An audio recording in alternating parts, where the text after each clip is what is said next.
हाँ जी, source port will be a, destination will be, Depend on service. Yeah. now sequence number and acknowledgement number, how they are used we will discuss it. Look here, अब देखो यार, जब TCP 3-way handshake होता है तो sequence number और acknowledgement number अलग तरीके से काम करते हैं, और जब एक्चुअल डेटा सेंड होता है तो सीक्वेंस नंबर और एक्नॉलेजमेंट नंबर अलग तरीके से काम करते हैं। सीक्वेंस नंबर का एक्चुअली काम क्या है, ये बताना कि कितना डेटा रिसीव हो चुका है। सीक्वेंस नंबर का काम क्या है, ये बताना कि कितना डेटा रिसीव हो चुका है। देखो 3-वे हैंडशेक क्या होता है ये बाद में बताऊंगा, पहले ये बता रहा हूं कि 3-वे हैंडशेक में सीक्वेंस नंबर कैसे यूज होता है। फाइन, लेट्स से एक यूजर है, ये सर्वर है। फाइन, ये सबसे पहले कौन सा पैकेट भेजता है, सिन। लेट्स से सिन पैकेट्स में इसने सीक्वेंस नंबर क्या भेजा अपना 0, और एक्नॉलेजमेंट नंबर भी क्या भेजा 0। अब इस सर्वर को क्या देना है, इसको एक्नॉलेजमेंट। एग्री, क्या सीक्वेंस नंबर भेजा था इसने 0। अब ये सीक्वेंस नंबर है सर्वर का अपना, और साथ ही साथ एक्नॉलेजमेंट नंबर क्या है, एक्नॉलेजमेंट नंबर क्या है 1। समझ में आया एक्नॉलेजमेंट नंबर 1 कैसे आया?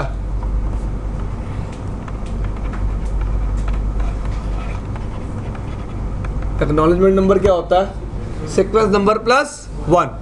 डन। तो सीक्वेंस नंबर क्या आया था 0, मैंने एक्नॉलेजमेंट किस पे दी, और अपना सीक्वेंस नंबर भी क्या दिया। इसका मतलब ये एक्नॉलेजमेंट वापस किस पे देगा,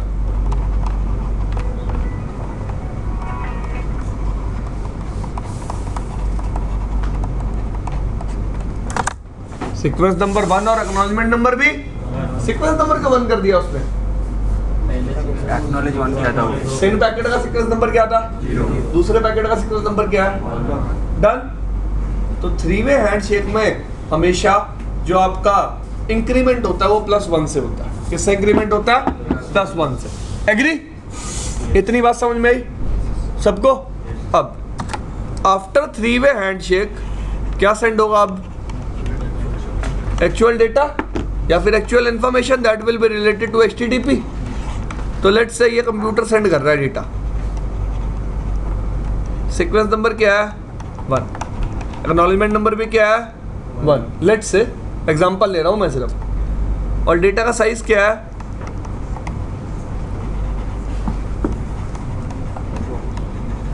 कितना साइज है।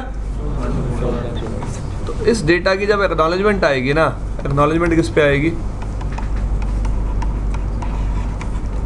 किस पे आएगी, तो इस सेंडर को पता चल जाएगा कितना बाइट ऑफ डेटा सेंड हो चुका है 1400 बाइट्स। कितने बाइट ऑफ डेटा सेंड हो चुका है 1400 bytes. This thing is clear. तो 3-वे हैंडशेक में तो +1 होता रहता है एक्नॉलेजमेंट नंबर, लेकिन जब भी डेटा सेंड होगा, जब भी क्या सेंड होगा डेटा, तो एक्नॉलेजमेंट नंबर क्या होगा, डेटा का साइज +1, क्योंकि सीक्वेंस नंबर क्या बताने के लिए काम आता है कि कितना अमाउंट ऑफ डेटा रिसीव हो चुका है। क्लियर भाई, कोई प्रॉब्लम किसी को, एनी इश्यूज? हाँ जी माजिद, कोई प्रॉब्लम?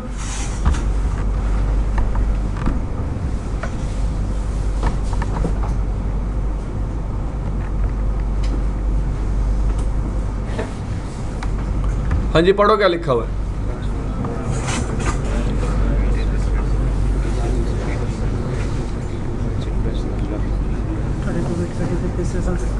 देखो कितना डेटा मैंने सेंड कर दिया या फिर कितना सामने वाले को रिसीव हो गया, एक ही बात है। कितना डेटा मैंने सेंड कर दिया या फिर कितना सामने वाले को, एक ही बात है ना ये। हाँ पढ़ो अब।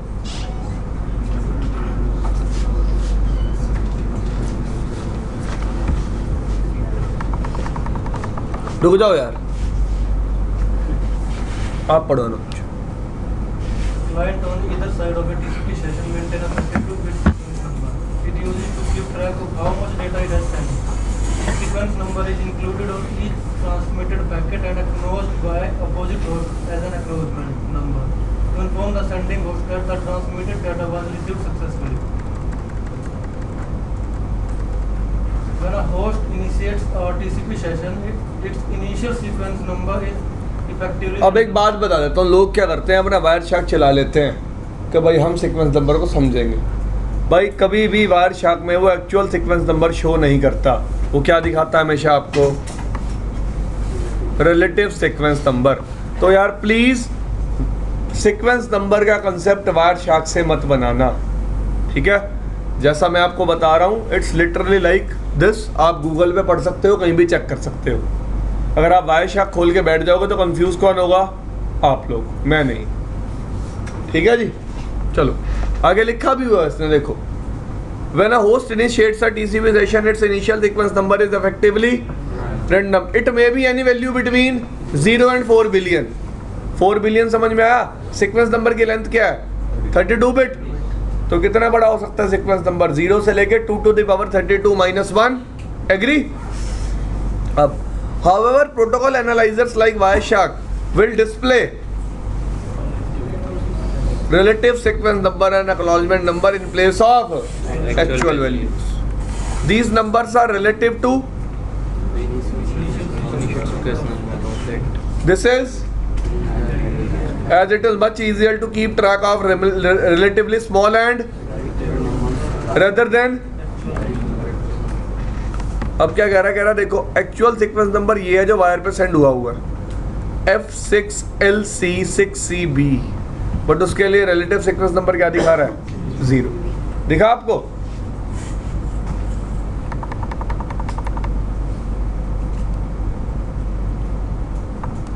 क्या लिखा हुआ है, पढ़ो।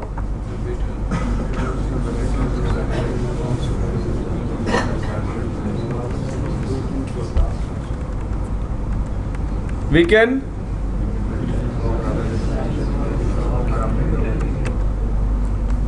सबको विजिबल है?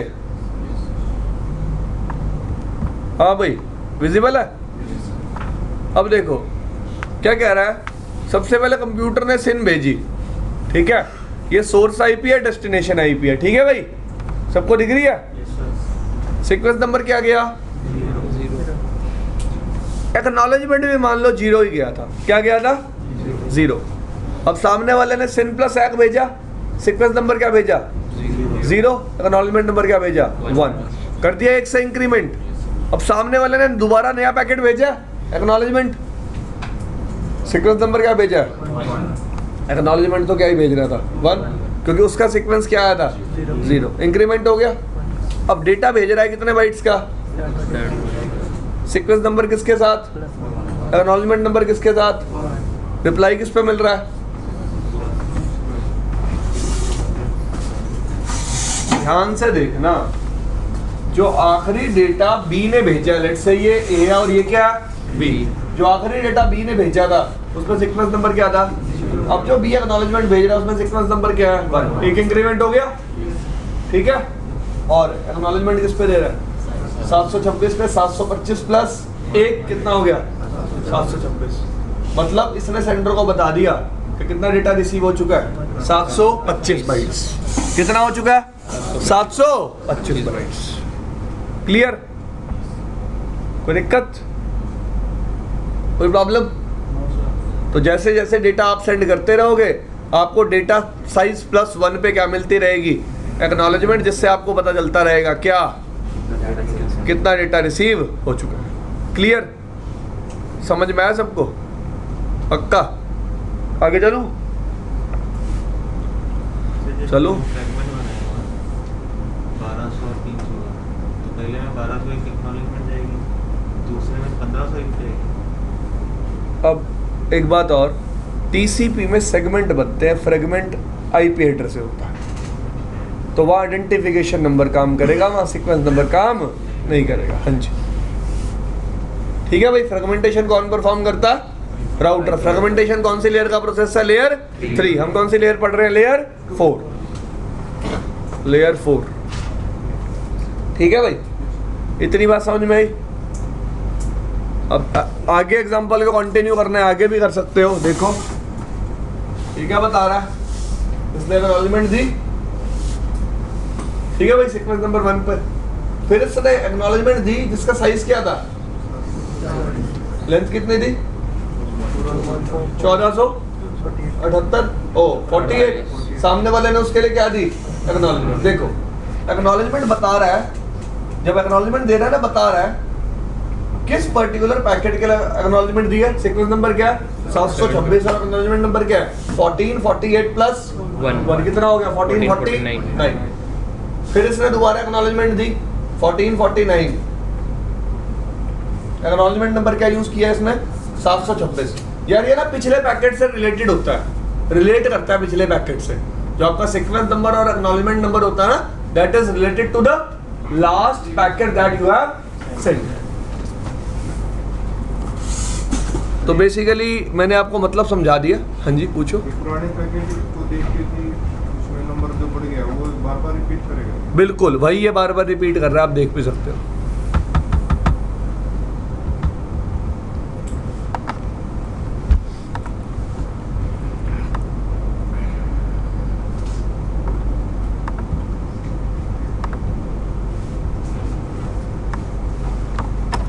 ठीक है जी, तो सीक्वेंस नंबर का मतलब आपको समझा दिया, एक्नॉलेजमेंट नंबर समझा दिया। फ्लैग्स क्या होते हैं हमें दिखा देता हूं।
हो रहा है पिंग।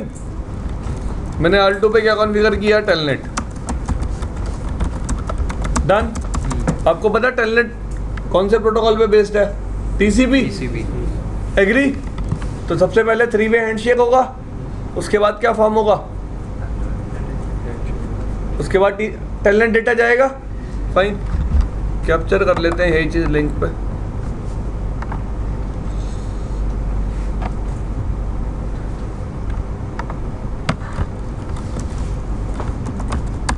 ट्वेल्व 0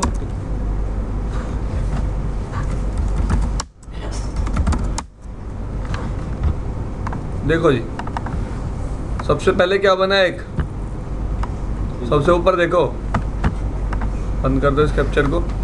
सबसे पहले क्या बना है, एक 3 वे हैंडशेक, उसके बाद क्या गया आपका टेलनेट डेटा। क्लियर भाई।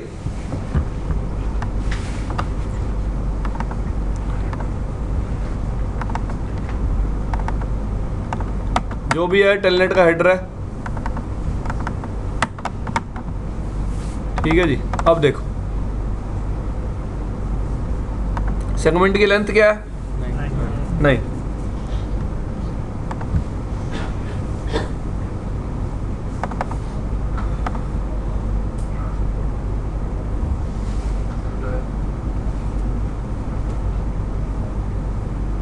यार, इसमें मैं सीक्वेंस नंबर कैप्चर नहीं कर सकता क्योंकि मैंने आपको बताया था ये कैसे सीक्वेंस नंबर यूज करता है, रिलेटिव सीक्वेंस नंबर। ठीक है भाई।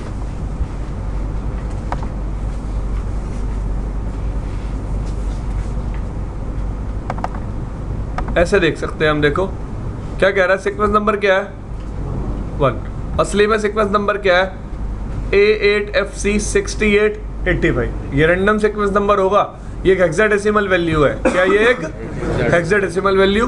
अब नेक्स्ट सीक्वेंस नंबर 10 का क्या मतलब है, साइज ऑफ डेटा क्या है 9 + 1 10।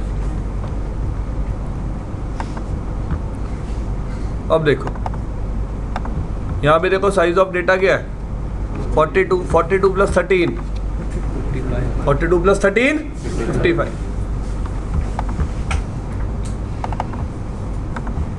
यहाँ भी देखो साइज ऑफ डेटा क्या है, 12 plus 1 13. 12 प्लस 1 13। यहाँ भी देखो size of data 3, sequence number 55. 55 plus 3 58.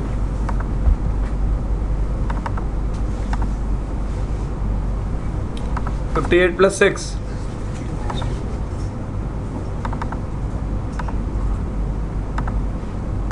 ये तो एक्नॉलेजमेंट्स है। ठीक है जी, अब यहाँ देखें कहीं, जैसे ये देखो ये डेटा गया और ये क्या आई है, एक्नॉलेजमेंट। देखो 12.2 ने 12.1 को डेटा भेजा, अब सीक्वेंस नंबर क्या था, एक्नॉलेजमेंट नंबर, और साइज ऑफ डेटा क्या था 12। एक्नॉलेजमेंट किस पे आ रही है, 79 पे। सही है ना भाई, सही है नहीं है? दोबारा वेरीफाई करो। देखो ये डेटा गया, सीक्वेंस नंबर क्या यूज हो रहा था, साइज ऑफ डेटा क्या था 12। ठीक है, नेक्स्ट सीक्वेंस नंबर का मतलब है सामने वाला किस एक्नॉलेजमेंट नंबर पे रिप्लाई करेगा। 79. किस पे रिप्लाई किया, 79. 79। बात समझ में आई? हाँ जी. तो आगे दिखा देता हूँ, दोबारा देख लो। लेट्स से डेटा गया था, 1 ने 2 को भेजा, सीक्वेंस नंबर क्या है 28. 28। एक्नॉलेजमेंट किस पे आएगी 29. 29 पे। क्लियर भाई, समझ में आ गया? होप सो आया होगा। अब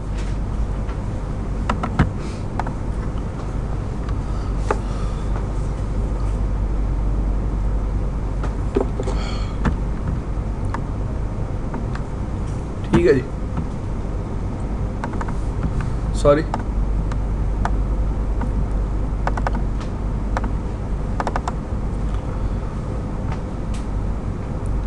क्या दिख रहे हैं ये, कितनी बिट है, कितने फ्लैग है, मतलब 12। कितने फ्लैग है,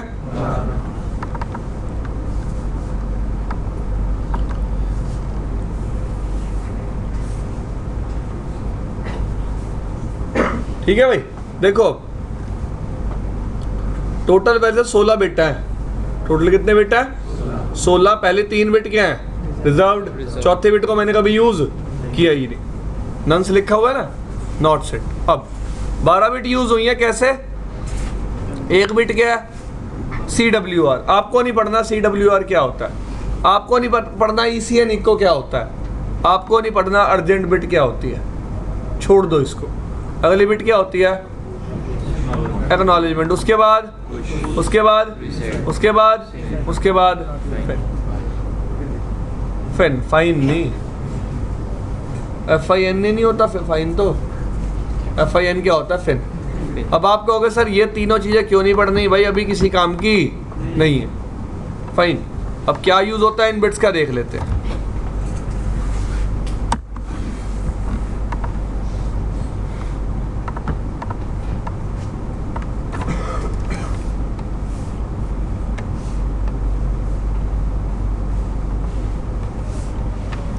देखो ये कौन सी बिट है, एक्नॉलेजमेंट बिट। ये कब ऑन जाती है, जब राउटर क्या सेंड कर रहा होता है एक्नॉलेजमेंट, कोई भी डिवाइस एक्नॉलेजमेंट सेंड कर रहा होता है। पुश फ्लैग कब ऑन होता है, जब कोई भी डेटा पुश होता है या फिर कोई डेटा क्या होता है सेंड, तब पुश फ्लैग क्या होता है ऑन।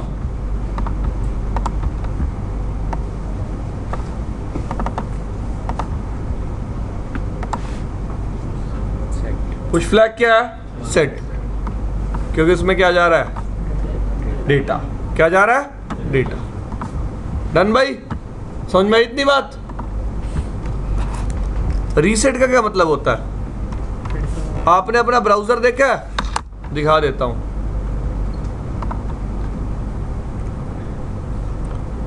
कई बार आप क्या करते हो ब्राउजर में, कौन सा बटन दबा देते हो, रीलोड।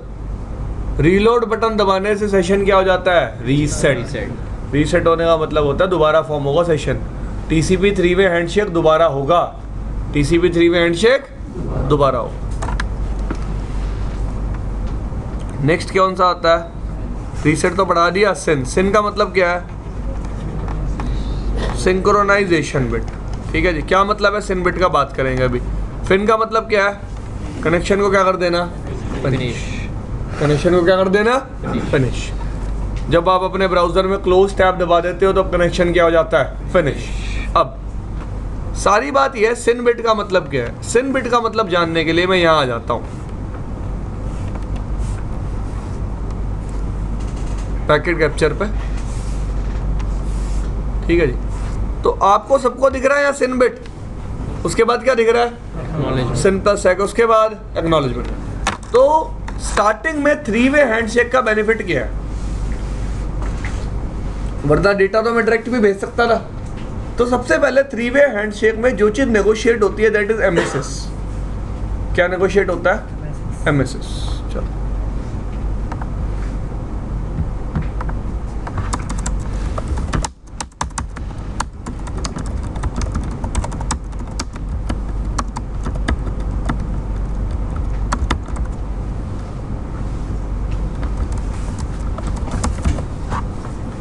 कितना कर दिया मैंने?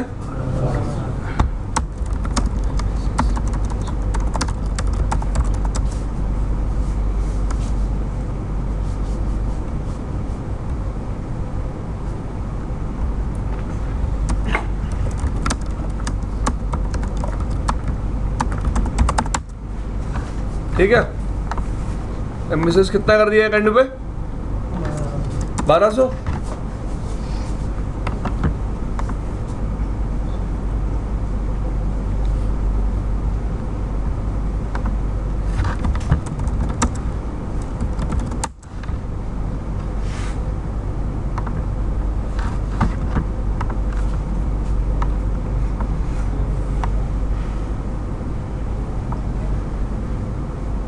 अभी भी एमएसएस कितना भेज रहा है? 1460। हुआ नहीं यार चेंज, करा तो है चेंज।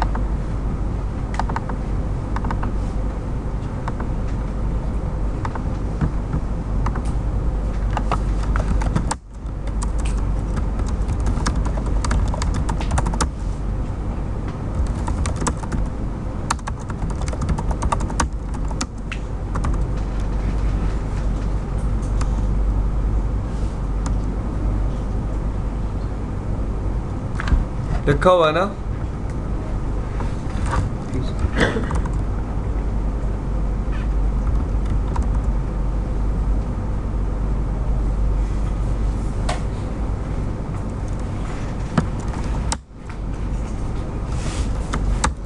ओके, यहाँ पे एडजस्ट करने का मतलब पता क्या है? ये पर्टिकुलर इस इंटरफेस से इससे बड़ा सेगमेंट बना के भेजेगा नहीं, बट नेगोशिएट तो कर सकता है ना। नेगोशिएट तो कर सकता। एक्चुअली यार स्टार्टिंग में ना हर कंप्यूटर सामने वाले कंप्यूटर को पता क्या बोलता है कि मैं इतना बड़ा सेगमेंट सेंड कर सकता हूँ, क्या तुम रिसीव कर सकते हो? तो अपना सेगमेंट का साइज क्या बता रहा है? Maximum 1460 bytes. 1460 बाइट कैसे? 1460 बाइट्स प्लस 20 बाइट का आईपी हेडर, 20 बाइट का टीसीपी हेडर, टोटल कितने हो गए? 1500 बाइट। एमटीयू कितना होता है? 1500 बाइट्स। एग्री? अब सामने वाला भी क्या बोल रहा है कि मेरा कितना बड़ा सेगमेंट होगा? 1460 बाइट। तो कंप्यूटर ए बोल रहा है यस आई विल रिसीव। ऐसे है देखो, there are two computers, computer A and computer B. Computer A is saying to computer B that I will be forwarding what size of segment? 1460. Computer B is agreeing on the same thing, and computer B is also saying what amount of data I will be sending? 1460, and computer A is agreeing on the same thing.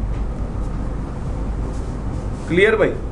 समझ में आई इतनी बात सबको कि दोनों कितना बड़ा segment भेजेंगे, इस चीज को नेगोशिएट करते हैं, पहली चीज। दूसरी चीज जो नेगोशिएट होती है वो क्या होती है? Window size. Now what is window size? तो आपकी बुक में जितना दिया हुआ है आपको पढ़वा देता हूं विंडो साइज।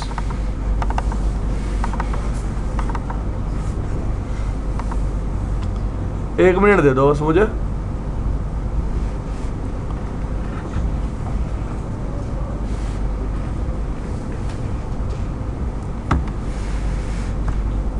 दिख रहा है window size?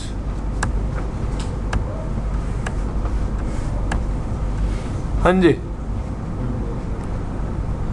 The 16-bit window field specifies the number of bytes a sender is willing to transmit before receiving and acknowledgement. ठीक है जी, सबको समझ में आया?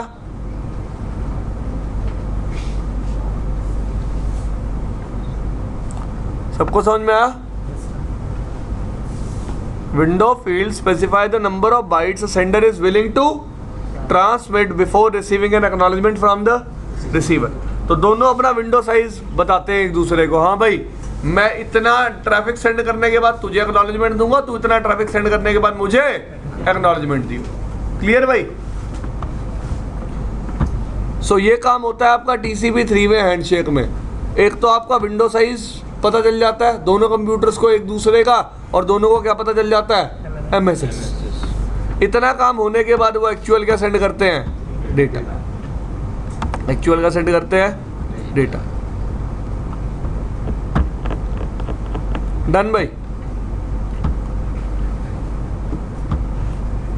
तो समझ में आया सबको कि टीसीपी फ्लैग कैसे काम, टीसीपी हेडर कैसे काम करता है? फाइन।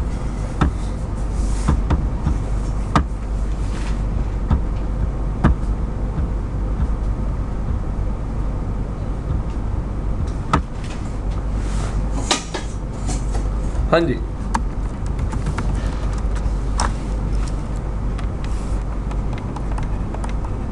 टीसीपी हेडर के बाद आ जाते हैं हम एक नए टॉपिक पे, जिसका नाम क्या है?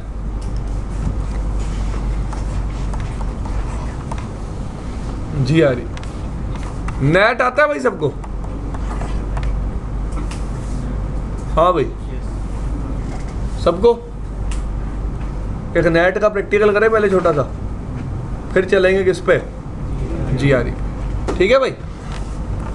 देखो भाई, अब सबको पता है अगर ये क्या है, ये क्या है मेरे राउटर, तो जितने भी यूज़र होंगे मेरी लैन में, उन सबको इंटरनेट को रीच करने के लिए ट्रैफिक को क्या करना पड़ेगा? नेट क्यों करते हैं सबको पता है? क्योंकि इंटरनेट पे कभी भी प्राइवेट एड्रेसेस अलाउड नहीं होते, सिर्फ क्या अलाउड होते हैं? Public addresses. तो मेरे एज राउटर क्या परफॉर्म करते हैं? नेटिंग। मतलब प्राइवेट एड्रेसेस को किस में ट्रांसलेट कर देते हैं? पब्लिक एड्रेसेस में। होप सो आपको समझ में आया होगा। तो मैं आपको एक बेसिक नेट कॉन्फ़िगर करके दिखा देता हूँ।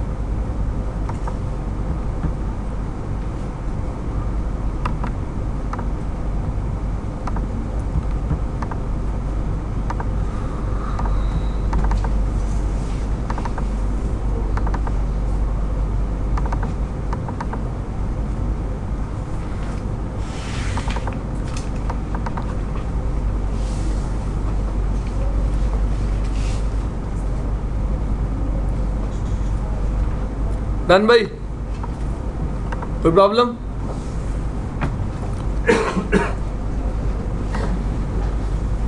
डायग्राम दिख रहा है भाई सबको? तो इस डायग्राम में ना आईपी एड्रेसेस प्री कॉन्फ़िगर्ड है। आईपी एड्रेसेस क्या है? सबको विजिबल है ना? आईपीस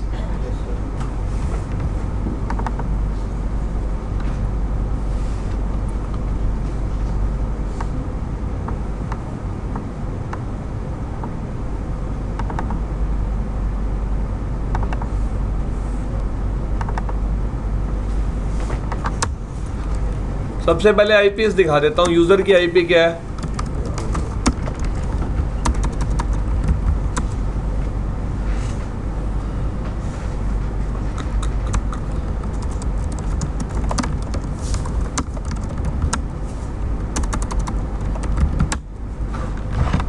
एक मिनट भाई,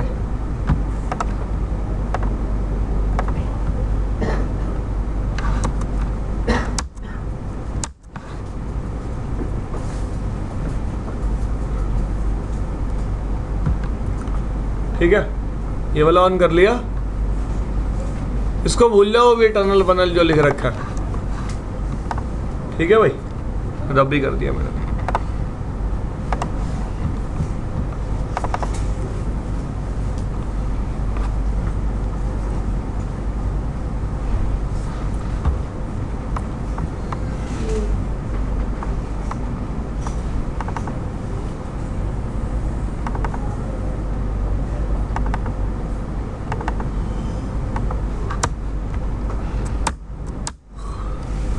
ठीक है जी।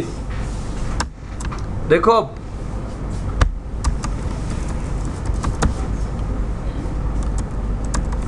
Show IP interface brief exclude 10.1.1. Done भाई। Show IP interface brief exclude 10.1.1. और वैन इंटरफेस पे आईपी क्या है 200.20.20.1.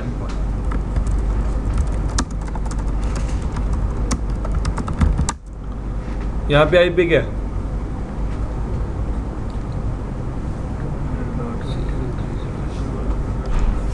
तो इसको 3 नेटवर्क्स के बारे में पता है, 200 के नेटवर्क के बारे में, 201 के नेटवर्क के बारे में और 8.8.8 के बारे में।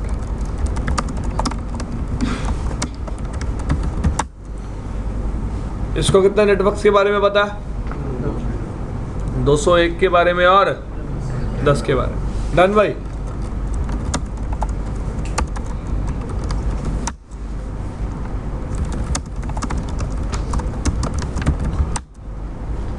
इसके पास अपनी आईपी है, दोनों यूजर के पास देखो एक के गेटवे है, इसके पास 10.1.1.10 है और यूजर 2 के पास क्या है 10.1.2.10। अब मेरा कंसर्न क्या है, लेट्स से मैं पिंग करता हूँ यहाँ से 8.8.8 को, हो रहा नहीं हो रहा, अनरीचेबल आ रहा है। अनरीचेबल मतलब इसके गेटवे के पास कोई राउट नहीं है, इसके गेटवे के पास कोई राउट नहीं है। तो हम क्या करते हैं, एज राउटर को क्या देते हैं हमेशा, एक याद करो क्या देते हैं, default route pointed towards ISP. Sorry ISP router को बंद ही कर दो अब आप, इसकी जरूरत नहीं है हमें। IP space interface 3/1। ठीक है जी। नेक्स्ट थिंग, नेट कॉन्फ़िगर करना है, interface FA0/0 IP NAT inside interface serial 3/0 IP net outside. सबसे पहले नेट कॉन्फ़िगर करने के लिए क्या बनानी पड़ती है, ACL परमिट क्या करना पड़ता है अपने नेटवर्क्स, तो मैं यहाँ क्या परमिट कर देता हूँ एनी के कोई भी सोर्स हो, सोर्स क्या हो कुछ भी, क्योंकि हमें कमांड लिखनी है ना, IP NAT inside source list 10 interface serial 3/0 over.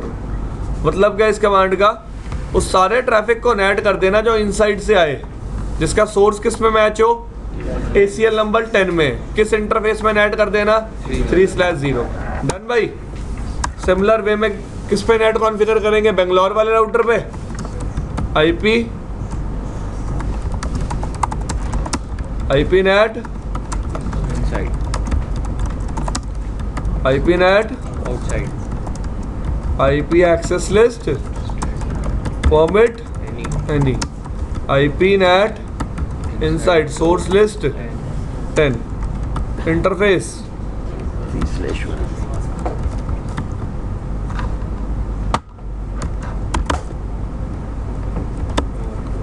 क्या लिख दिया, नेट कॉन्फ़िगर्ड। नेट कॉन्फ़िगर होते ही यूजर 1 किसको पिंग करने लग जाएगा 8.8.8 को। डन। और यूजर 2 भी किसको पिंग कर रहा है 8.8.8 को। अब देखो कैसे,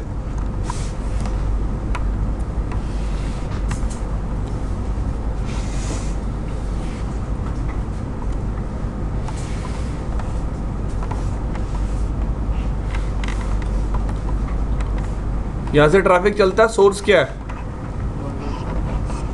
डेस्टिनेशन क्या है, 8.8.8. डन। ट्रैफिक आया राउटर के पास, ये कौन सा इंटरफेस है, Inside. ये कौन सा इंटरफेस है, Outside. आउटसाइड। डन। जब भी इनसाइड इंटरफेस पे ट्रैफिक हिट करता है, याद रखना ट्रांसलेट क्या होता है, सोर्स। राउटर ने 10.1.1 को किस में ट्रांसलेट कर दिया 200.20.20.1 में और किसके पास भेज दिया? आईएसपी के पास। अब आईएसपी ने रिप्लाई दिया, जब रिप्लाई दिया आईएसपी ने सोर्स क्या था? डेस्टिनेशन। ट्रैफिक कौन से इंटरफेस पे हिट किया? जब भी आउटसाइड पे हिट करता है ट्रांसलेट क्या होती है? डेस्टिनेशन। 201.1 को किस में ट्रांसलेट कर दिया? 10.1. कर दिया ट्रांसलेट, और ट्रैफिक किसके पास आ गया? यूजर के पास। मेरे को सिर्फ इस राउटर पे क्या डिफाइन करना पड़ा? एक डिफॉल्ट। क्लियर भाई? सिमिलर वे में user 2 is communicating with ISP. Clear? User 2 is communicating with ISP. Clear भाई ये बात? मेरे को आईएसपी पे कोई राउटिंग कॉन्फ़िगर नहीं करनी पड़ी। क्यों? क्योंकि आईएसपी के लिए ये दोनों, ये वाला नेटवर्क क्या है? Directly connected. ये वाला नेटवर्क क्या है? भाई 201 सोर्स बन के आ रहा है ना आईएसपी के पास, तो आईएसपी के लिए 200 ये 200 था।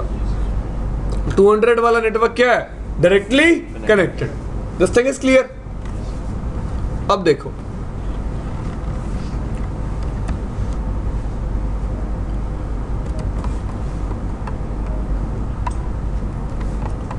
तो ये चीज बहुत क्लियर हो गई कि ये दोनों यूजर इंटरनेट को एक्सेस कर सकते हैं, ठीक है, बाय यूजिंग नेट।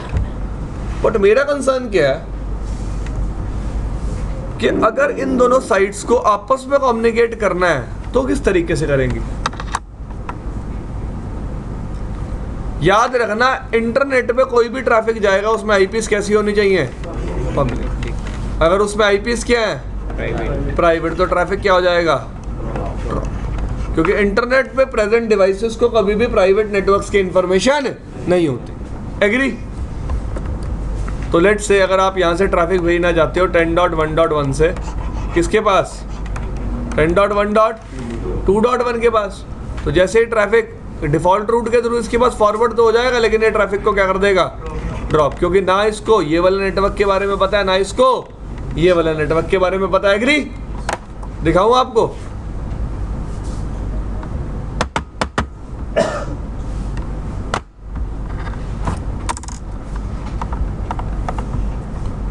देखो, आईएसपी वाला राउटर ओपन कर लेते हैं, शो आईपी राउट। इसको पता है कहीं 10.1.1.0 वाले नेटवर्क के बारे में या 10.1.2.0 वाले नेटवर्क के बारे में? नहीं।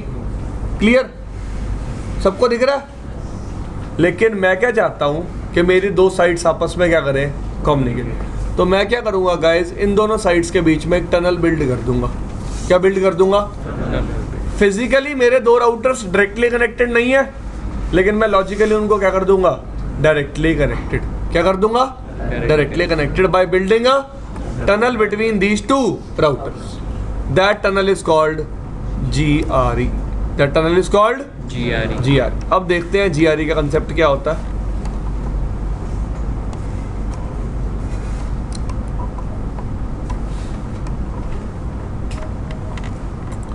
तो इन दोनों के बीच में मैं क्या फॉर्म करने वाला हूं? अब एक टनल। अब टनल क्या होता है गाइस? टनल एक लॉजिकल इंटरफेस है। क्या? एक लॉजिकल इंटरफेस। डन। अब एक बात बताओ, मैंने दो राउटर्स को लॉजिकली कनेक्ट कर लिया एक टनल से। डन? या R1 या R2 कैसे कनेक्ट कर लिया? लॉजिकली। किससे? एक टनल से। फिजिकल पाथ अभी भी क्या है?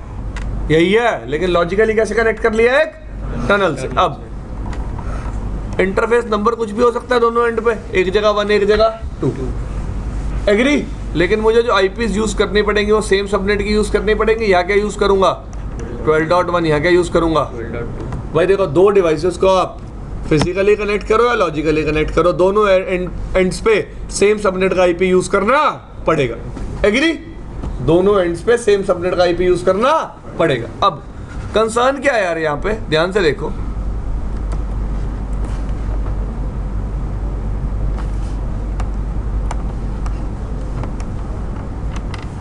हम क्या करते हैं जब भी टनल की बात करते हैं, मैं इस पे टनल बनाऊंगा, मैंने टनल बनाई 1, ठीक है। अब टनल को आईपी क्या दिया? देखो सब लोग इधर 12.1। अब मैंने टनल का सोर्स डिफाइन करूंगा। क्या डिफाइन करूंगा? सोर्स क्या डिफाइन करूंगा? अपने इंटरफेस की आईपी। ये क्या है? ये क्या है, ये क्या है, डॉट। तो सोर्स क्या हो जाएगा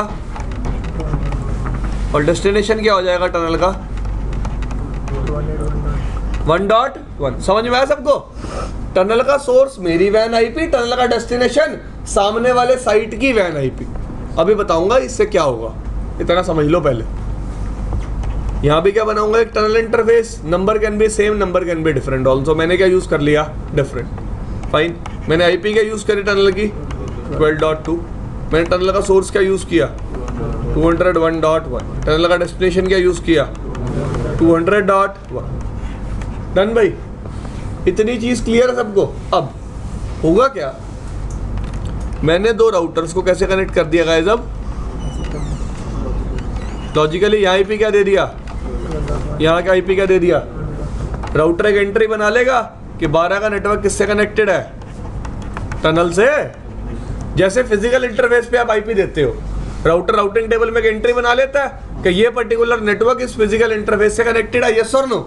इन अ सिमिलर वे, जैसे ही आप लॉजिकल इंटरफेस पे आईपी दोगे, राउटर क्या करेगा, एक राउटिंग टेबल में क्या बना लेगा, एंट्री कि ये इंटरफेस किससे कनेक्टेड है, टनल से। डन। और ये राउटर भी बना लेगा कि 12 का इंटरफेस किससे कनेक्टेड है, टनल से। ठीक है भाई, इतनी कहानी खत्म। अब एक नॉर्मल सी बात बता रहा हूँ, याद रखना। क्या है बात, राउटर राउटिंग टेबल चेक करता है ट्रैफिक को फॉरवर्ड करने के लिए।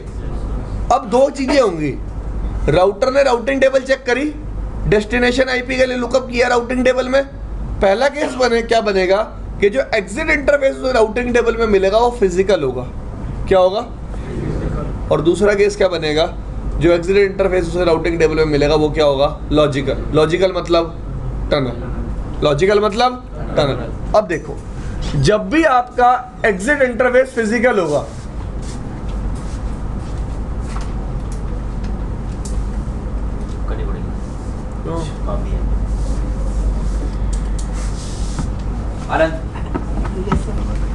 हम बात कर रहे थे कि जब भी राउटर के पास ट्रैफिक आएगा, राउटर के पास दो ऑप्शन होंगे। या तो उसे ऐसा लगेगा कि एग्जिट इंटरफेस क्या है, फिजिकल, या फिर उसे ऐसा लगेगा कि एग्जिट इंटरफेस क्या है, टनल। जब भी एग्जिट इंटरफेस फिजिकल होगा तो ट्रैफिक अब तक जैसे नॉर्मली फॉरवर्ड होता है वैसे ही फॉरवर्ड होगा। लेकिन जब भी एग्जिट इंटरफेस क्या होगा, टनल। लेट्स से मैंने दोनों राउटर पे टनल इंटरफेस बना लिया, दोनों राउटर पे टनल सोर्स और डेस्टिनेशन डिफाइन कर दिया। मैंने R1 या R1 मान लो, इसको क्या मान लो, R। मैंने इस पे लिखा पिंग 12.2। अब राउटर क्या करेगा, 12 का नेटवर्क देखेगा राउटिंग टेबल में, किससे कनेक्टेड है, टनल इंटरफेस से। अब जब भी पिंग करेगा राउटर, पिंग मतलब कौन सा ट्रैफिक हो गया, ध्यान दो सब लोग इधर। पिंग मतलब कौन सा ट्रैफिक हो गया, ICMP। सोर्स क्या रहेगा पिंग में, 12.1। एग्जिट इंटरफेस की आईपी, किसकी आईपी, यार समझो ना, ये R1 है, ये टनल बनाई है आपने, ये R2 है, ये 12.1 है, 12.2 है। तुम पिंग किसको कर रहे हो, 12.2 को, एग्री। तो सोर्स में क्या आएगा, 12.1, एग्जिट इंटरफेस की आईपी। भाई किससे कनेक्टेड है 12 का नेटवर्क, टनल से ना।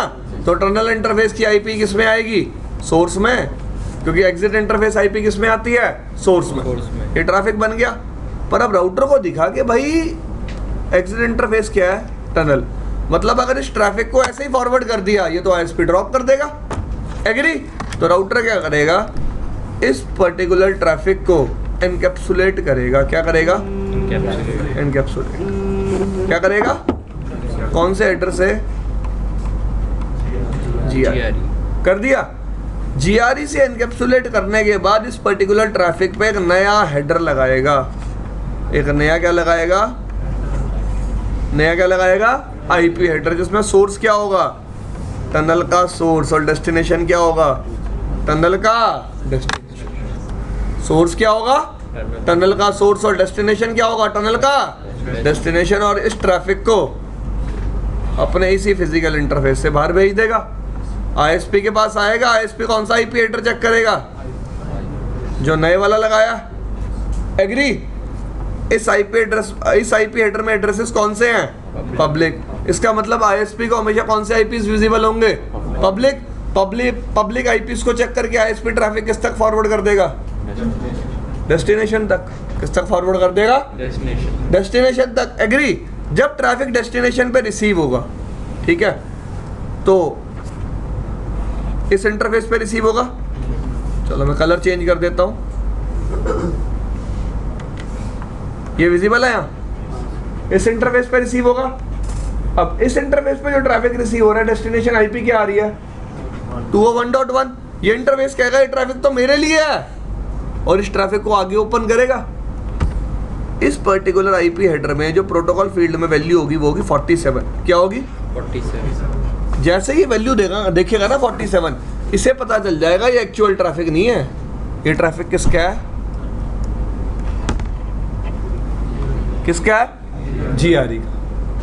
मतलब इस आईपी हेडर के ऊपर जो हेडर एनकैप्सुलेटेड है वो किसका है? जीआरई। जीआरई हेडर ओपन करेगा तो उसे पता चलेगा जो अंदर ये इंफॉर्मेशन है, इट कैन बी IPv4 और इट कैन बी IP, तो इसे पता चलेगा इंफॉर्मेशन कैसी है? IPv4। एग्री? फिर ये कौन सा आईपी हेडर ओपन करेगा? एक्चुअल आईपी हेडर, जो ट्रैफिक आपके यूजर ने सेंड किया है, जो भी हमने सेंड किया है। पता चलेगा एक्चुअली में 12.2 के लिए ट्रैफिक आया और कौन सा ट्रैफिक है? ICMP traffic. क्लियर? तो इस तरह से जहाँ से ट्रैफिक सेंड होगा वहाँ पे एनकैप्सुलेशन होगी, जहाँ पे ट्रैफिक रिसीव होगा वहाँ पे डीकैप्सुलेशन होगी। एनकैप्सुलेशन का मतलब जीआरई हेडर को ऐड करना और आईपी हेडर को ऐड करना, और डीकैप्सुलेशन का मतलब दोनों को क्या करना? रिमूव करना। दोनों को क्या करना? रिमूव करना। इतना समझ में आया सबको? आगे चलूं? सर वो जीआरई के लिए वो प्रोटोकॉल 47 हमेशा फिक्स रहेगा? भाई एचटीटीपी के लिए पोर्ट नंबर 80 फिक्स रहता है ना, वैसे ही जीआरई के लिए प्रोटोकॉल नंबर क्या रहेगा? फिक्स 47। क्लियर भाई? देखो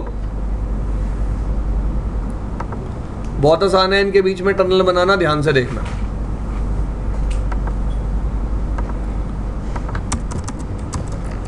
show IP interface brief exclude unassign. IP क्या है? 200.20.20.1।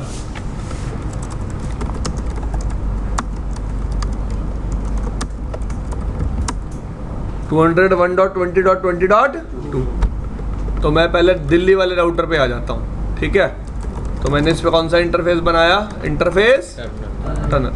कोई भी नंबर यूज कर सकता हूँ। नंबर क्या यूज कर लिया? आईपी एड्रेस कुछ भी यूज कर सकता हूँ। तो कौन सा नेटवर्क यूज कर लिया? 12 का कोई भी यूज कर सकता था वैसे, ठीक है। सबसे पहले क्या डिफाइन किया? Tunnel source. अब टनल सोर्स एक आईपी भी हो सकता है और टनल सोर्स एक इंटरफेस भी हो सकता है। तो एक जगह क्या यूज कर लेते हैं? आईपी, और एक जगह क्या यूज कर लेंगे? इंटरफेस। सोर्स का मतलब होता है मेरी पब्लिक आईपी 200.20.20.1। फिर क्या डिफाइन करा? डेस्टिनेशन 201.20.20.2। बेंगलोर पे आईपी देखो ना क्या है? क्या आईपी है बेंगलोर पे? 2। डन भाई। यहाँ से क्या कर दिया? एग्जिट। डन भाई। चले आगे। देखो यहाँ से पिंग करके देख लो, पब्लिक आईपी रीचेबल तो है। हो रहा है पिंग 201.20.20.2 को? सबको दिख रहा है ना? तो पब्लिक आईपी रीचेबल तो होंगे ना। पब्लिक आईपी के रीचेबिलिटी के लिए कौन रिस्पॉन्सिबल है? आईएसपी। ठीक है जी। अब कौन से राउटर पे आया? Interface tunnel. नंबर 10 यूज कर ले। IP address 12.0.0.2। सबसे पहले टनल सोर्स, सीरियल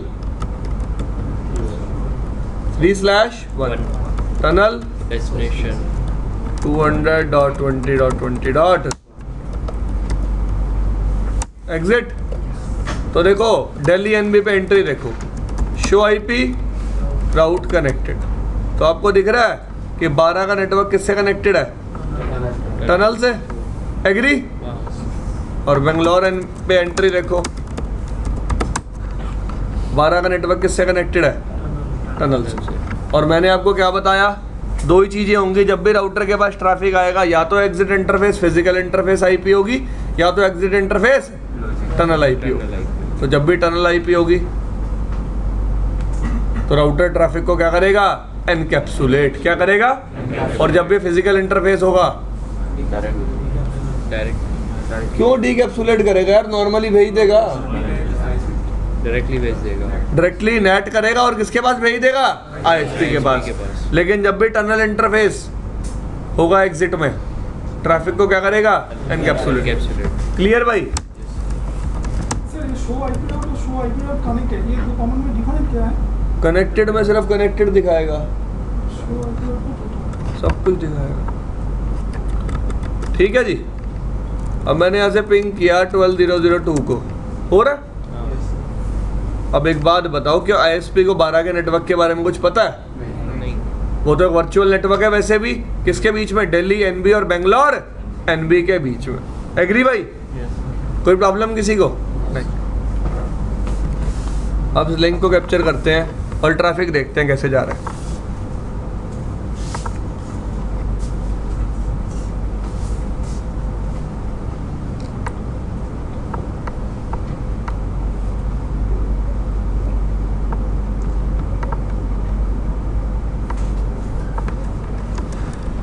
कितनी बार पिंग भेजी मैंने? एक बार। देखा सबको?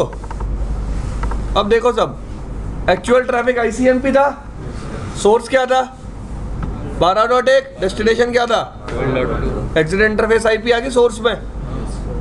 इस पर्टिकुलर ट्रैफिक को राउटर ने किसके साथ एनकैप्सुलेट किया, जीआरई के साथ। जीआरई के ऊपर क्या लगाया, एक नया आईपी हेडर जिसमें सोर्स क्या है, टनल का सोर्स, और डेस्टिनेशन क्या है, टनल का डेस्टिनेशन। क्लियर भाई?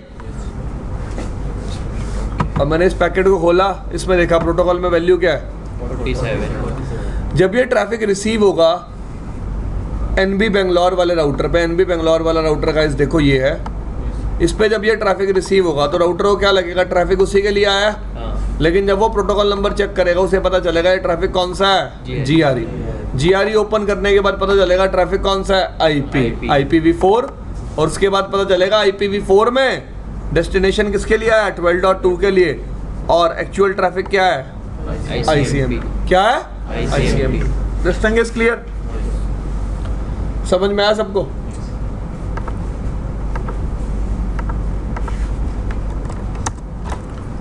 इसका मतलब जो दो राउटर सेपरेटेड थे सर्विस प्रोवाइडर से, अब दोनों लॉजिकली क्या हो चुके हैं, कनेक्टेड। कनेक्ट हो चुके हैं। एक एंड पे आईपी क्या है, 12.1। दूसरे एंड पे आईपी क्या है, 12.2। और दोनों आपस में पिंगेबल भी है। एग्री? अब यहाँ पे एक लैन है और यहाँ पे भी क्या है, एक लैन। कम्युनिकेशन कराना है, कैसे होगा? पहला तरीका स्टैटिक राउटिंग। इस पे इसकी लैन के लिए राउट दे दो, इस पे इसकी लैन के लिए राउट दे दो। एग्री? तो स्टैटिक राउट कैसे देंगे, देखो ध्यान से।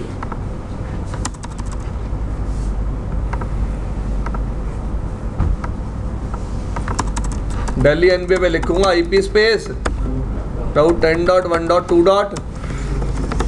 यही तो लैन है सामने वाले की। नेक्स्ट स्टॉप 12.0.0.2 भाई टनल वाली आएगी ना नेक्स्ट स्टॉप तो। एग्री?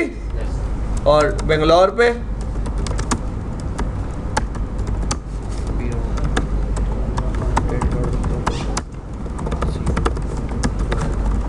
Next stop 12.0.0.1। डन भाई। देखो अब शो आईपी राउट स्टैटिक। अब राउटर को पता है कि भाई जब भी इस नेटवर्क पे जाना है नेक्स्ट स्टॉप क्या है, 12.0.0.2।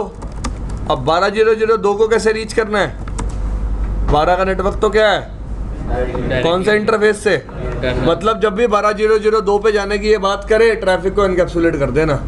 ट्रैफिक को क्या कर देना, एनकैप्सुलेट। क्लियर? सबको समझ में आया? देखो अब मैंने इस यूजर से पिंग भेजा 10.1.2.1 के लिए। किसके लिए,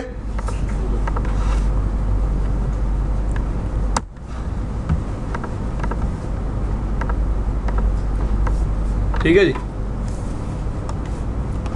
मैंने इस यूजर से पिंग किया 10.1.2.1 को। ठीक है भाई, सोर्स में क्या रखा 10.1.1.1, डेस्टिनेशन में 10.1.2.1। इस राउटर के पास आया ट्रैफिक, इस राउटर ने देखा 1.2.0 पे के नेटवर्क पे जाने के लिए एग्जिट इंटरफेस क्या है?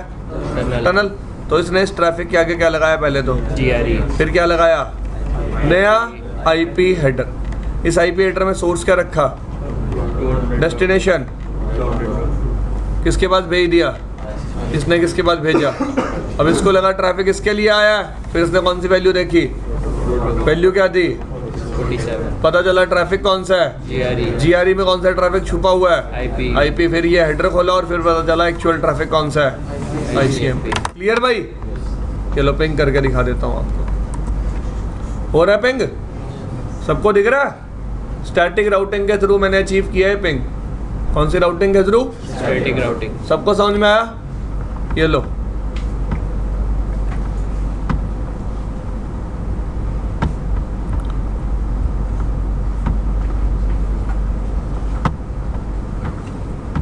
ये देखो 10 डॉट, ये बंद कर दो एक बार, ये भी बंद करो।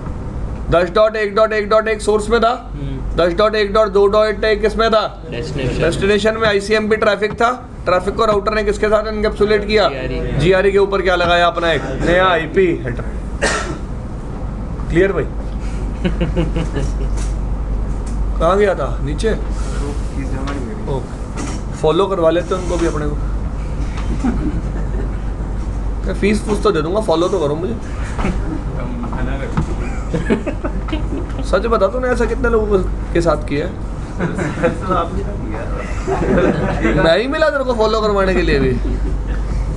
चलो देखो, ये समझ में आया ट्रैफिक एनकैप्सुलेट होने वाला फंडा, कि जब भी एग्जिट इंटरफेस टनल दिखेगा राउटर को, राउटर ट्रैफिक को क्या कर देगा? एनकैप्सुलेट। अब जो काम मैंने स्टैटिक राउटिंग से किया, आप वो डायनेमिक राउटिंग से भी कर सकते हो। Instead of configuring static routing, मैं यहाँ कोई राउटिंग प्रोटोकॉल भी चला सकता था। क्या चला सकता था? Routing protocol. ठीक है जी। तो राउटिंग प्रोटोकॉल तब चला के दिखाऊंगा जब राउटिंग प्रोटोकॉल को ही पढ़ा दूंगा। अभी क्या चला के दिखाइए? सिर्फ static routing. This thing is clear? इतना समझ में आया सबको कि मेरी दो साइट्स भी अब कम्युनिकेट कर सकती हैं ओवर इंटरनेट। तो GRE is a type of VPN. GRE क्या? एक तरह का वीपीएन। सबको समझ में आया? आगे चले? चलो भाई,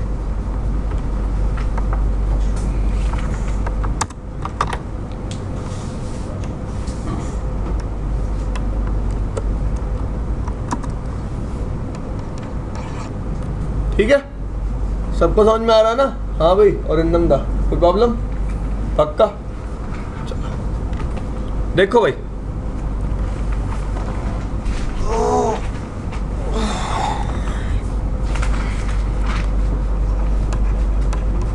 अब जीआरई के साथ प्रॉब्लम क्या है? जीआरई ना actually point two point tunnels form करती है। क्या फॉर्म करती है? Point two point tunnels. ठीक है? जीआरई क्या फॉर्म करती है? Point two point tunnels. मतलब लेट्स से मेरे पास 3 साइट्स हैं, मुझे 3 साइट्स को कनेक्ट करना है। तो एक टनल ये हो गई इन 2 साइट्स को कनेक्ट करने के लिए, एक टनल बनानी पड़ेगी इन 2 साइट्स को कनेक्ट करने के लिए। फाइन, एक टनल बनानी पड़ेगी इन दोनों को कनेक्ट करने के लिए। तो 3 साइट को कनेक्ट करने के लिए कितने टनल बनानी पड़ी? 3। एग्री? अब लेट्स से मैं चाहता हूं hub and spoke type of topology बनाना। कौन से type of? Hub and spoke. चलो एग्जांपल लेते हैं, छोटा सा बात करते हैं, रियल टाइम हिट करते हैं थोड़ा सा। कितने लोगों को पता है इस बारे में?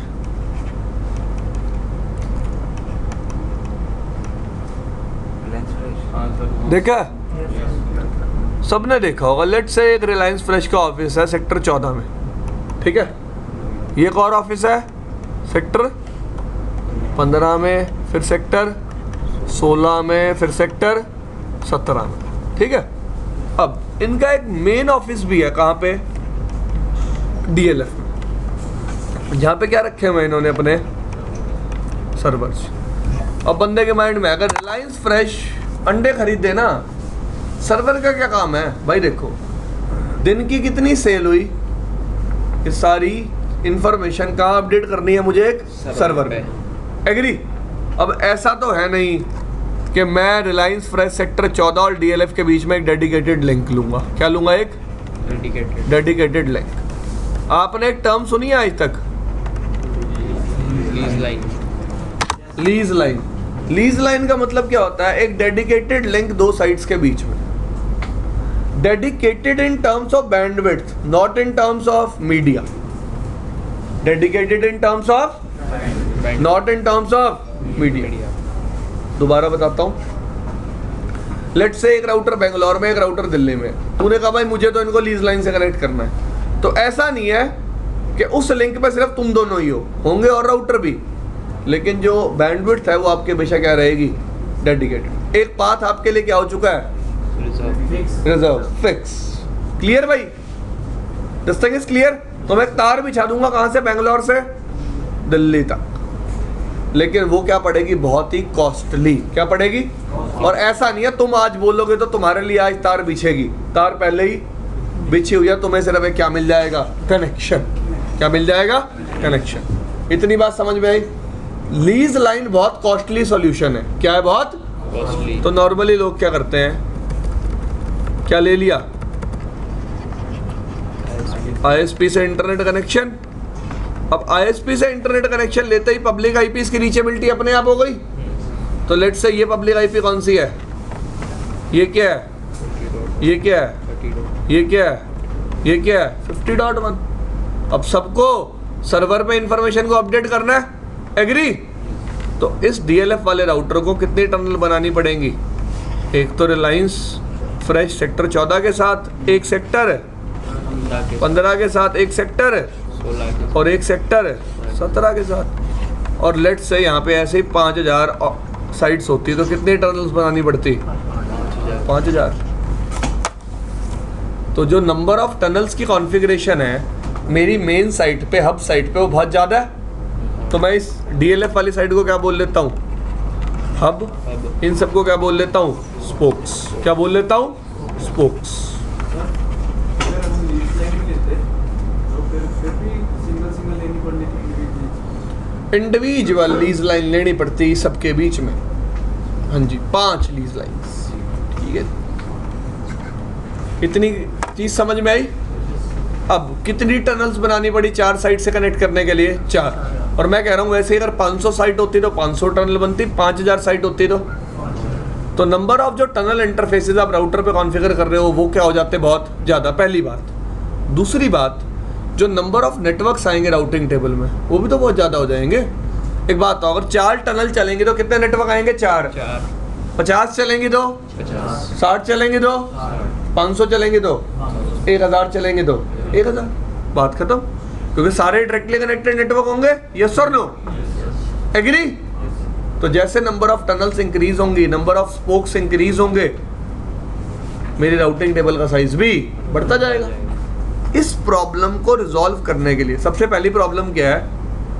अगर आप ध्यान से समझो, जैसे जैसे नंबर ऑफ स्पोक्स बढ़ते जाएंगे वैसे वैसे मेरी number of tunnels hub router पे बढ़ती जाएंगी, क्योंकि हब राउटर को हर स्पोक के साथ क्या बनानी पड़ती है?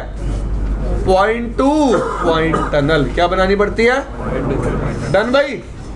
This thing is clear. अब सबसे पहली प्रॉब्लम तो ये आई। अगली प्रॉब्लम क्या आई? जैसे ही कोई नया स्पोक ऐड होगा हब पे दोबारा कॉन्फ़िगरेशन करनी पड़ेगी। जैसे कोई नया क्या होगा? स्पोक ऐड, हब पे भी तो टनल बनानी पड़ेगी ना एक और। तो दूसरी प्रॉब्लम क्या है कि जैसे कोई स्पोक ऐड होगा हब पे दोबारा क्या करनी पड़ेगी? कॉन्फ़िगरेशन। डन। नेक्स्ट थिंग,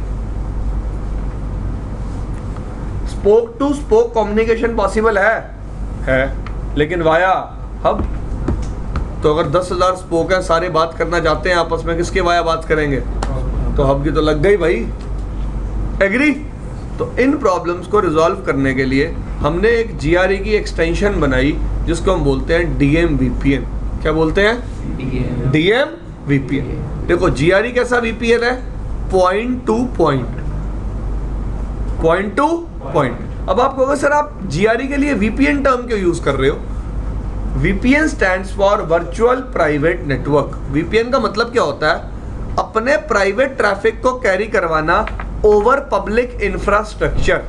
किसको कैरी करवाना? अपने प्राइवेट ट्रैफिक को ओवर पब्लिक इंफ्रास्ट्रक्चर। अगर आप देखो मैं ओवर इंटरनेट अपना प्राइवेट ट्रैफिक तो सेंड कर रहा था, उसको एनकैप्सुलेट करके सेंड कर रहा था ना।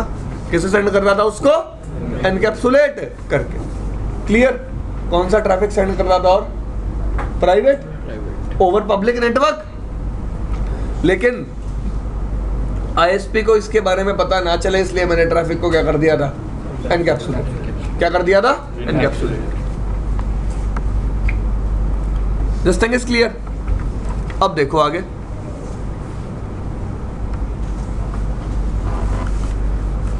अब जब भी बंदा डीएम वीपीएन पढ़ने लगता है ना, तो उसके माइंड में क्वेश्चन आता है कि यार अगर मैंने डीएम वीपीएन बनाया है जीआरई की प्रॉब्लम्स को रिजॉल्व करने के लिए बनाया है, तो डीएम वीपीएन सारी जीआरई की प्रॉब्लम्स को रिजॉल्व कर देगा। ऐसा नहीं है भाई। डीएम वीपीएन में मल्टीपल फेजेस हैं। क्या है? Multiple phases. हर फेज एक अलग प्रॉब्लम को क्या करता है? रिजॉल्व करता है। ठीक है जी। तो मेरे को आपको सिर्फ एक डीएम वीपीएन का आइडिया देना है, और बेसिकली मैं कौन सा फेज डिस्कस करूंगा? फेज 1। कौन सा फेज? मैं फेज 2 और फेज 3 के बारे में कोई बात नहीं करूंगा। तो जो मेरी जीआरई के साथ कुछ प्रॉब्लम्स हैं वो कौन रिजॉल्व कर देगा? लेकिन सारी प्रॉब्लम्स फेज 1 भी रिजॉल्व नहीं कर पाएगा। तो फेज 1 में क्या आएगा? इस फेज 1 पे जाने से पहले बात कर लेते हैं जीआरई में क्या क्या आएगा। सॉरी, डीएम वीपीएन में क्या आएगा? डीएम वीपीएन में आएगा दो चीजें। एक आएगा मल्टी पॉइंट जीआरई और दूसरा आएगा एनएचआरपी। मल्टी पॉइंट जीआरई किस पे काम करता है? एनएचआरपी पे। अभी आपको थोड़ी देर में पता चल जाएगा कैसे। ठीक है जी, अभी समझा दूंगा। क्लियर? अब लेट्स से ये कौन है? ये कौन है? ये कौन है? स्पोक। फाइन। बीच में कौन है? एसबी। ये पब्लिक आईपीज है। ये क्या है? Public IP. ठीक है, पब्लिक आईपीज आपस में रीचेबल होंगी। तो फेज 1 के केस में आप क्या करते हो गाइस? आप ना स्पोक से हब के लिए point two point tunnel define करते हो। कैसी टनल? Point two point. मतलब टनल का सोर्स क्या होगा? डेस्टिनेशन। यहां पे टनल का सोर्स क्या होगा? और डेस्टिनेशन। डन। लेकिन हब पे हम कैसी टनल बनाते हैं? कैसी टनल बनाते हैं? Multi point. क्लियर भाई? दोबारा बात कर रहे हैं, स्पोक पे कैसी टनल बनाएंगे? Point two point. लेकिन हब पे कैसी टनल बनाएंगे? अब डिफरेंस क्या होता है पॉइंट टू पॉइंट और मल्टी पॉइंट टनल में? देखो, जो भी आपकी पॉइंट टू पॉइंट टनल होगी उसमें डेस्टिनेशन डिफाइंड होगी। क्या डिफाइंड होगी भाई? देखो, जब मैंने बोला ये serial link point two point link होता है, एक एंड से ट्रैफिक निकलेगा, दूसरा एंड उसे पता है कहाँ जाना है। एग्री? कोई तीसरा एंड प्रेजेंट होता है उस पर? नहीं। तो मैंने जब डेस्टिनेशन ही डिफाइन कर दी, तो ये स्पोक हमेशा ट्रैफिक भेजेगा ही किसको? अब को। अब आप कहोगे सर कौन से ट्रैफिक की बात कर रहे हो? भाई मैं उस ट्रैफिक की बात कर रहा हूँ जो एनकैप्सुलेट होगा। जो क्या होगा? एनकैप्सुलेट होने के बाद ट्रैफिक हमेशा किसके पास जाएगा? और ये स्पोक भी एनकैप्सुलेट करके ट्रैफिक किसको भेजेगा? और इन दोनों स्पोक्स को पता ना ट्रैफिक को कैसे एनकैप्सुलेट करना है, क्योंकि इन्हें टनल का सोर्स भी पता और इन्हें टनल की डेस्टिनेशन भी पता है। लेकिन मैंने हब पे टनल कैसी बनाई है? Multi point. Multi point interface का मतलब क्या होता है कि मैं कभी भी इस इंटरफेस के साथ क्या डिफाइन नहीं कर सकता? डेस्टिनेशन। क्या डिफाइन नहीं कर सकता? डेस्टिनेशन। अब बंदे के माइंड में क्वेश्चन आता है कि यार जब डेस्टिनेशन डिफाइन ही नहीं कर सकता, तो इस हब को पता कैसे चलेगा कि इस स्पोक के पास कैसे जाना है और इस स्पोक के पास? भाई देखो, मेरा कंसर्न क्या है, लेट्स से आपने क्या किया? टनल बनाई। क्या बनाई? टनल। ध्यान से देखना। अब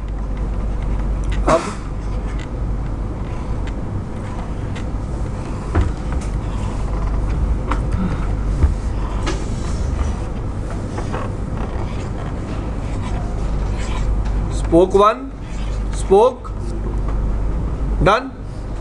आपने टनल पे आईपी यूज की 12.1, 12.2, 12.3।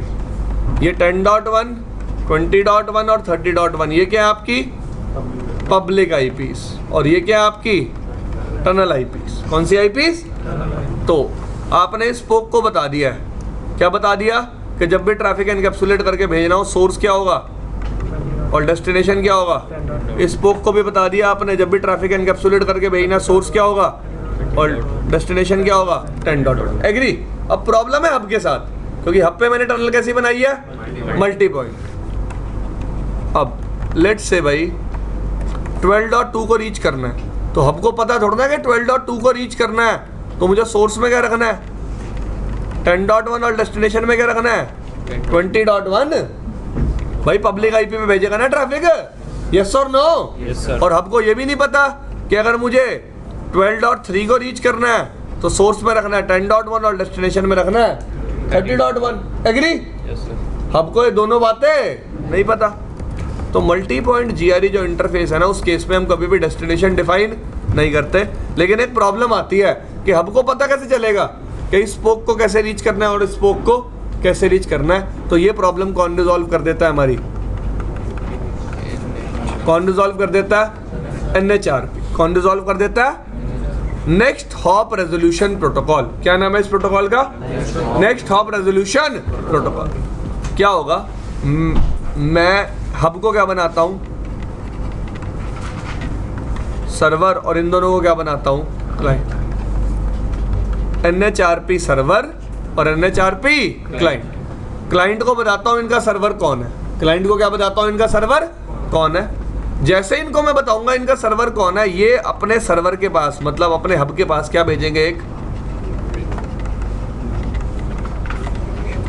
क्या भेजेंगे Registration request. और रजिस्ट्रेशन रिक्वेस्ट में बताएंगे कि अगर आपको 12.2 को रीच करना है ना, तो आपको पब्लिक आईपी 20.1 पे आना है।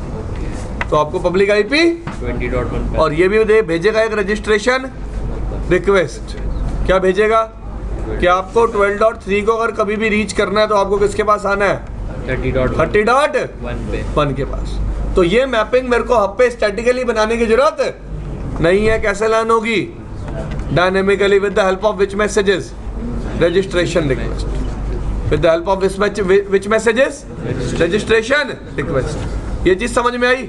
अब मेरे सर्वर को मेरी रजिस्ट्रेशन रिक्वेस्ट मिल गई, इसका कोई कंफर्मेशन भी तो होना चाहिए। तो सर्वर क्या सेंड करता है, रजिस्ट्रेशन रिप्लाई। क्या सेंड करता है, रजिस्ट्रेशन रिप्लाई। ठीक है जी। तो जब भी रजिस्ट्रेशन रिक्वेस्ट सर्वर के पास आएगी, सर्वर क्या सेंड करेगा, रजिस्ट्रेशन रिप्लाई। एग्री। हाँ, NHRP के पैकेट टाइप्स हैं। ठीक है जी। तो कभी भी अगर एक नया स्पोक ऐड होगा तो आपको हब पे कॉन्फ़िगरेशन दोबारा करने की जरूरत, स्पोक अपने आप को हब को बता देगा। कौन से प्रोटोकॉल के थ्रू, NHRP के थ्रू, कि अगर आपको इस टनल आईपी को रीच करना है तो ये पब्लिक आईपी है। एग्री। तो वो जो प्रॉब्लम थी जीआरई में रिजॉल्व हो गई ना, कि जब भी एक नया स्पोक ऐड होगा मेरे को हब पे दोबारा क्या करनी पड़ेगी, कॉन्फ़िगरेशन। अब एक बात और, अगर आपको याद हो जीआरई के केस में हब पे कितने टनल्स बनानी पड़ती थी, जितने स्पोक्स होते थे, लेकिन यहाँ पे कितने टनल बनानी पड़ेगी, सिर्फ एक। क्लियर। तो दो प्रॉब्लम्स जो थी जीआरई में वो DMVPN में क्या हो चुकी हैं, रिजॉल्व। तभी हम बोलते हैं DMVPN को डायनेमिक मल्टी पॉइंट VPN। क्या बोलते हैं, डायनेमिक मल्टी पॉइंट VPN। बात समझ में आई सबको। चलूँ आगे, चलो प्रैक्टिकल कल करके दिखाऊंगा इसको। ठीक है भाई।